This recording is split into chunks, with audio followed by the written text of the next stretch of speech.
सिंहस्थ कुंभमेळ्याच्या पार्श्वभूमीवर ring road बाधित शेतकऱ्यांचं आंदोलन आता आणखी व्यापक होत असल्याचं बघायला मिळतं। आपण बघतोय की हे सगळे शेतकरी जे आहेत ते आक्रमक पवित्रा घेत आता थेट मुख्यमंत्र्यांच्या वर्षा या निवासस्थानी धडक देणार आहेत।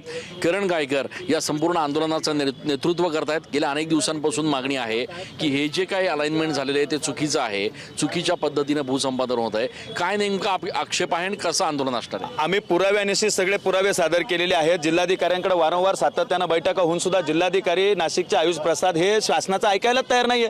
अहो 18,000 रुपये 23,000 रुपये तुम्ही गुंठ्यावर रेट काढताय, चुकीच्या अलाइनमेंट करताय, लोकांची शेतकऱ्यांच्या घरं घालवताय, विहिरी घालवताय आणि मोबदलाही देत नाही। आमचा रिंग रोडला विरोध नाहीये, पण योग्य मोबदला शासनाने द्यावे त्याचे पुरावे आम्ही सादर केलेले आहेत आणि त्या पुराव्याच्या अभावी आज याच ठिकाणी महात्मा ज्योतिबा फुलेंना नतमस्तक होऊन, ज्यांनी आसूड या पुस्तकाच्या माध्यमातून शेतकऱ्याच्या व्यथा मांडल्या, तिथूनच नतमस्तक होऊन राज्याचे मुख्यमंत्री देवेंद्रजी फडणवीस यांच्याकडे मागणी करायला चाललो की आम्हाला न्याय द्या, आमच्या शेतकऱ्यांना योग्य मोबदला द्या, योग्य अलाइनमेंट बदलून त्या रस्त्याची पुन्हा एकदा पुनर्रचना करा। या मागणीसाठी आज आम्ही राज्याच्या मुख्यमंत्र्यांकडे चाललो आहे। एक दिवसांपासून संघर्ष सुरू आहे, मात्र तरी देखील दखल घेतली जात नाही। नक्कीच सर, गेल्या 5-7 महिन्यापासून सर्वच शेतकरी आम्ही रिंग रोड बाधित याचा पाठपुरावा करत आहे, पण तरी पण शासनाकडून कुठल्याही प्रकारची दखल घेतली जात नाही। उलट वेळोवेळी त्यांचे जे डॉक्युमेंट पेपर्स आहेत ते सादर करून आम्हाला भयभीत केलं जात आहे आणि या ठिकाणी मोठ्या प्रमाणात आमचे घरदारं, विहिरी मोठी नुकसान होत आहे।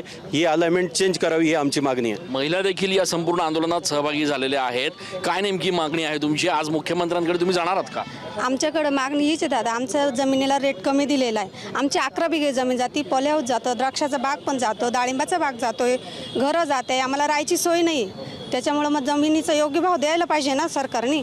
पण इतक्या दिवसापासून आंदोलन सुरू आहे, काय नेमकी प्रतिक्रिया आहे आता? काय सांगा? आहे तीच आहे, त्याच्यात काही बदल नाही। आम्हाला हेच काहीच प्रश्न सुटला नाही आमचा। आमची 1 एकर जमीन जाते, आम्हाला योग्य भावच नाही आहे।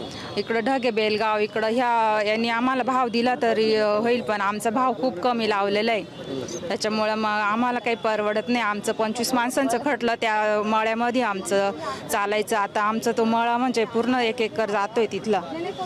सिंहस्थ कुंभमेळ्याच्या पार्श्वभूमीवर रिंग रोड जे काम सुरू आहे त्या रिंग रोड बाधित शेतकऱ्यांचं हे आंदोलन आहे। गेल्या अनेक दिवसांपासून हे शेतकरी जे आहेत ते नाशिक जिल्हा प्रशासनाकडे वारंवार दाद मागतायत, मात्र आता ते थेट वर्षा निवासस्थानी जाऊन मुख्यमंत्री यांनाच या ठिकाणी जाब विचारणार आहेत आणि त्यामुळे या सगळ्या प्रश्नासंदर्भात आता नेमका काय तोडगा निघतो हे बघणं महत्त्वाचं असणार आहे। कॅमेरा पर्सन आकाश शेवलेसह मी चंदन पूजा अधिकारी, TV9 मराठी।